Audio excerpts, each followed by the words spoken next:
Hello guys! New day, new eye bag. Okay, it's Saturday today at katatapos ka ko nga lang po ng work sa salon.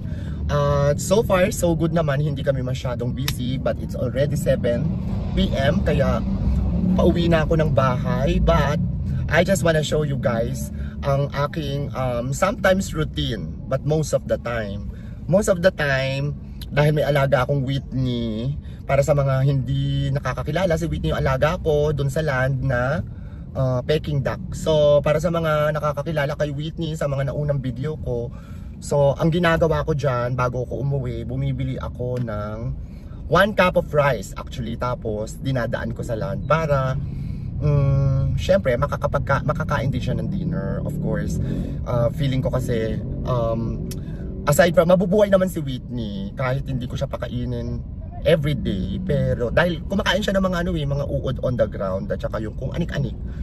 Pero yeah, almost everyday kapag may space of time ako, bumibili ako ng cup of rice. So tara guys, dalhan na natin siya ng 1 cup of rice, tapos uwi na tayo ng bahay.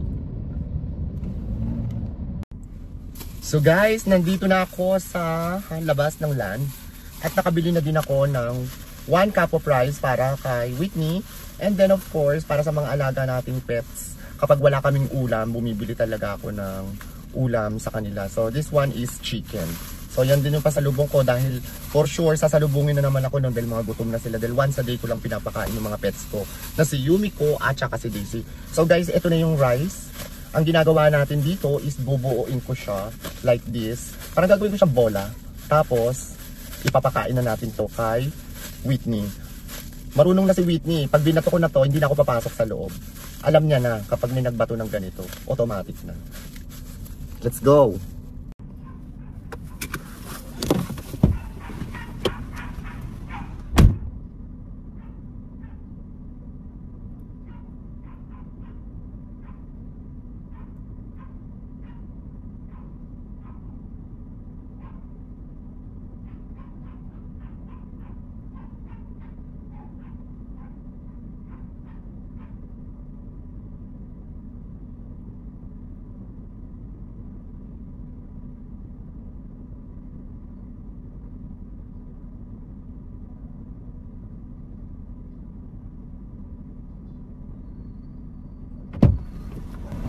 So ayan guys, tapos na natin pakainin si Whitney.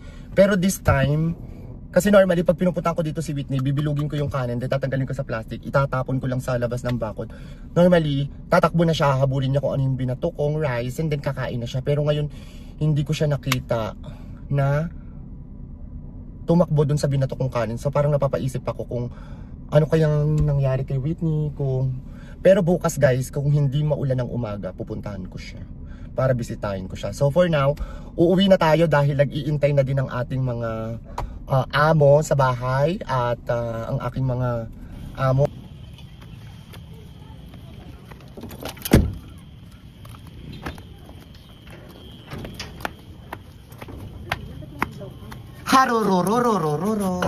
Hello, good evening. Yan, normal team. Kung paano ako sa loob ng dalawa na yan. Super excited. Wait lang. Wait. Oh, wait lang. Uy, wait nga. Ganyan yan. Ganyan ang normal scenery, drama namin kapag umuwi na ako. Oh, diba? Ganyan. Hindi magkanda humayaw ang ligaya't saya. Meron tayong chicken. Okay. Wait lang ha. Kadarating ko lang. Kiss na muna si Mami. Harodashi. Harodashi. Harodashi. Oh, Yumi. Yumi, kiss na Mami. Very good girl. Very good girl. Ang dami na naman natin tupiin. Yung namin tupiin. O, dali na. Kiss. Kiss na, kiss, kiss. Kiss, kiss, kiss. Kiss. Very good. Pagod.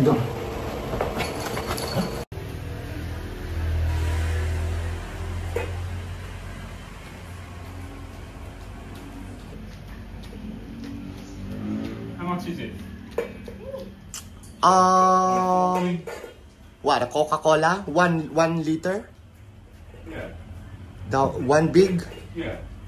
140. I guess. 100. Bring 140. Bring, if you have 1 to 150, just bring. I'll take 200. Okay. Coca-Cola. Gonna... Yeah, that's why I'm going to look after, because Daisy is monster in eating. She's just gonna finish her food, and then after that, she will go to Yumi, eat the dinner of Yumi. That's why. That's why she's getting fat. That's why, yeah. You haven't eaten yet. Why Coca-Cola? You fancy? Sometimes I'm not hungry. Okay. Eat your dinner.